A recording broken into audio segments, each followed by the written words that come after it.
Jadi kalau Nabi berbicara pasti benar. Kenapa? Karena kata Allah, "Wa ma yantiqu 'anil hawa in illa wahyu." Nabi Muhammad itu kalau bicara pasti wahyu dari Allah. Enggak mungkin dia hawa nafsunya. Ketika ada sahabat bertanya tentang segala sesuatu, maka Nabi Muhammad mendapatkan wahyu dari Allah. Enggak tahu Nabi Muhammad, maka turun wahyu dari Allah. Maka turun ayat yas'alunaka 'anir ruh. Mereka bertanya. Jadi kalau ayat tentang yas'alunaka itu ada pertanyaan orang. Yas'alunaka 'anir ruh, mereka bertanya kepadamu wahai Muhammad tentang ruh. Qul, katakanlah, wa ma utitum minal ilmi illa qalil. Aku memberikan ilmu tentang ruh itu hanya sedikit. Mereka bertanya kaum wanita kepada Nabi Muhammad tentang maaf darah haid. Turunlah ayat Allah, yas'alunaka 'anil mahid. Mereka bertanya kepadamu wahai Muhammad tentang maaf darah haid. Jadi yas'alunaka itu adalah ayat-ayat tentang berbicara tentang orang bertanya dan seterusnya. Jadi nggak mungkin Bapak Ibu Nabi Muhammad itu bicara asal bicara, tapi Nabi bicara pasti ada dasarnya, yaitu firman Allah. Dan setiap ucapan Nabi itu adalah wahyu dari Allah.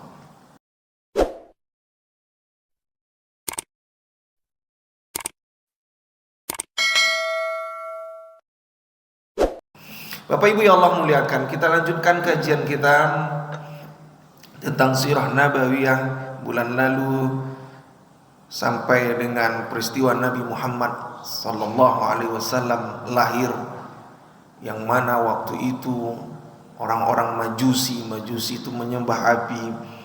Saat itu api yang mereka sembah padam seketika karena lahirnya Nabi Muhammad. Kemudian kehadiran Nabi disambut oleh alam. Apa itu alam? Alam itu kullu ma siwallah, segala sesuatu selain Allah. Alam. Jadi segala sesuatu selain Allah disebut dengan alam. Maka saat itu alam menyambut kehadiran Nabi Muhammad sallallahu alaihi wasallam.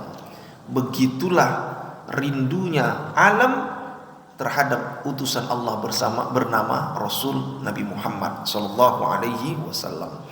Kali ini kita membahas tentang masa Nabi Muhammad remaja. Nabi itu Pak, di waktu remaja beliau itu sudah mandiri.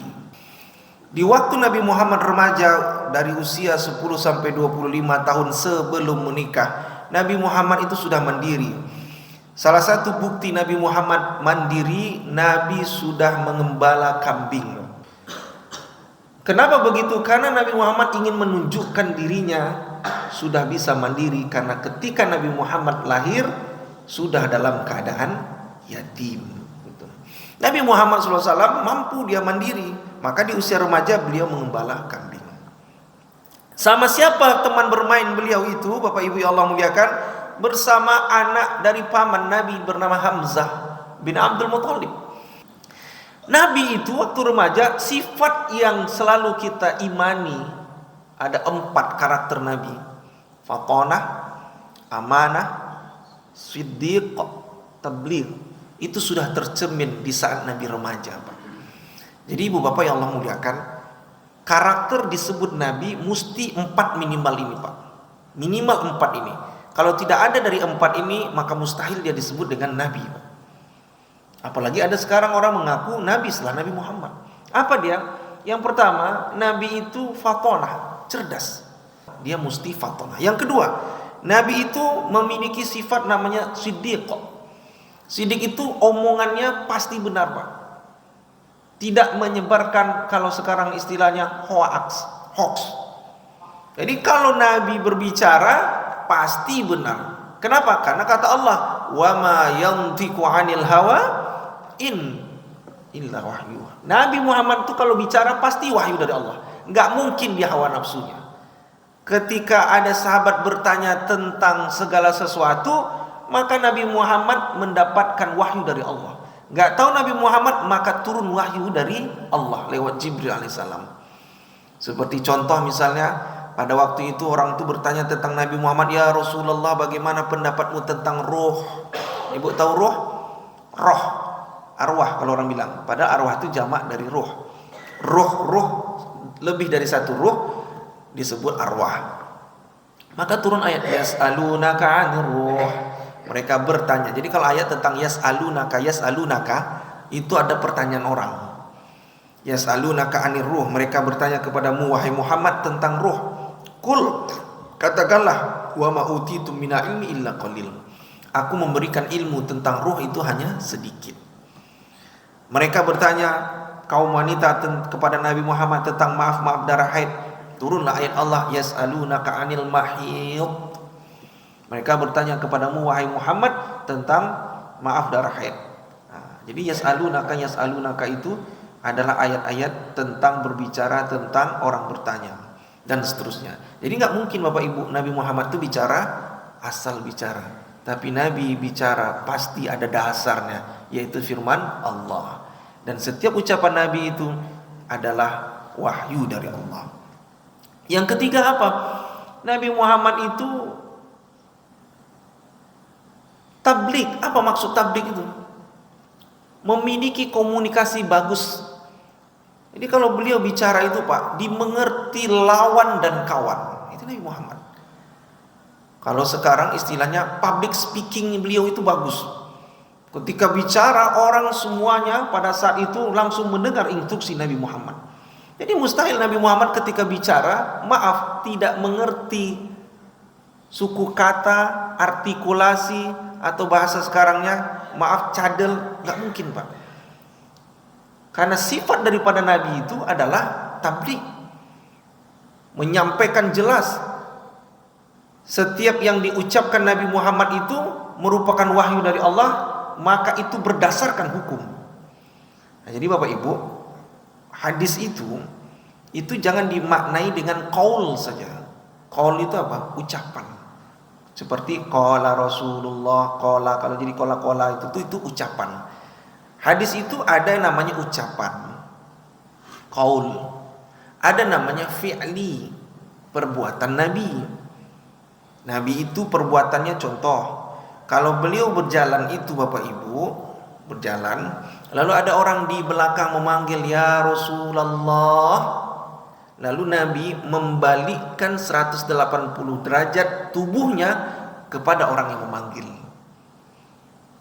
Kira-kira kebayang nggak Bu ya? Jadi Nabi jalan, jadi ada orang manggil ya Rasulullah, lalu Nabi membalikkan 180 derajat tubuhnya mulai dari kepala sampai kaki kepada orang yang memanggil. Itu Nabi.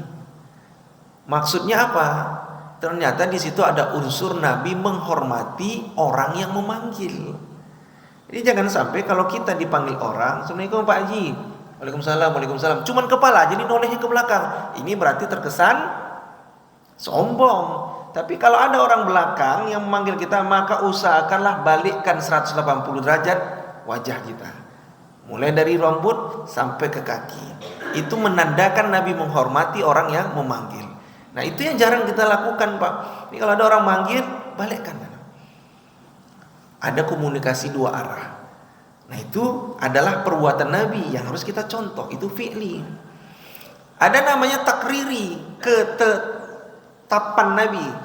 Nabi nggak berucap, Nabi nggak melakukan, tapi ada ketetapan Nabi. Contohnya Nabi pernah masuk di sebuah masjid, lalu Nabi SAW tersebut melihat ada dua kelompok yang berzikir kepada Allah, mengingat Allah dengan menggunakan batu. Ini kayak sempoa ya sekarang, Bapak Ibu mungkin tahu sempoa itu kan, atau yang dulu kita batu-batu tuh, alat hitung. Subhanallah 10 diikat. Atau dulu lidi kan, lidi diikat 10 sampai 10 100 kan, begitu kita hitung dulu waktu matematika kan. Kalau sekarang udah gampang ya, pakai orang kalkulator di handphone semuanya ada, ya kan. Lalu Nabi lihat, berhenti, lalu Nabi meninggalkan. Nabi tidak melarang. Dengan inilah dikiaskan ulama bahwa orang yang berzikir dengan tasbih boleh, bukan perbuatan yang mengada-ada. Karena Nabi pernah melihat, lalu Nabi tinggalkan. Kenapa? Karena Nabi kembali fatonah. Fatonah itu apa? Cerdas. Saking cerdasnya Nabi tahu suatu saat ada dari umatku yang mereka berzikir kepada Allah dengan menggunakan batu, dilobangkan batunya lalu dimasukkan benang. Itu yang kita kenal dengan nama tasbih. Jadi tasbih itu bukan perbuatan yang mengada-ngada Pak. Silakan saja. Karena kemarin setahun yang lalu lah kurang lebih, saya pernah ditanya sama ibu-ibu majelis taklim, Ustaz, saya pernah dicolek sama teman saya sebelah. Kenapa? Saya zikir pakai tasbih. Dibilang nggak boleh Bu pakai tasbih, berdosa. Lah, kok gara-gara tasbih berdosa? Apa alasannya? Tak ada zaman Nabi. Maka dia nggak tahu bahwa hadis itu tidak hanya ucapan, tidak hanya perbuatan, tapi ketetapan Nabi Muhammad Sallallahu Alaihi Wasallam. Nah, sekarang sudah ada pula pakai digital kan, yang di jari itu. Nah, itu cuma alat bantu saja supaya kita bisa mengingat Allah. Hadisnya umum. Apa kata Nabi? Inilah astaghfirullah, sesungguhnya aku itu mengingat, meminta ampun kepada Allah fi kulli yaum, dalam setiap hari itu sab'ina marrah, 70 kali. Dalam riwayat lain disebutkan mi'ata marrah. Jadi Nabi itu minta ampun, istighfar, astagfirullahalazim, itu kadang 70 kali, kadang 100 kali satu hari. Itu Nabi. Pertanyaannya ibu bapak yang Allah muliakan, kita satu hari itu berapa kali istighfar kepada Allah? Paling imam tadi istighfar baru 3 kali. Itu baru sholat subuh. Sholat zuhur mungkin 3 kali. 5 waktu, 5 kali 3, 15. Baru 15 kali kita istighfar dalam satu hari. Yang belum tentu kita dijamin masuk surga. Tapi Nabi Muhammad sudah dijamin masuk surga. Jelas surga itu menginginkan Nabi Muhammad, masih mau dia meminta ampun kepada Allah Subhanahu wa taala. Makanya Bapak Ibu yang Allah muliakan, boleh menggunakan tasbih, dipersilahkan saja. Nah, yang terakhir, karakter Nabi itu wajib Nabi itu memiliki sifat yang namanya amanah.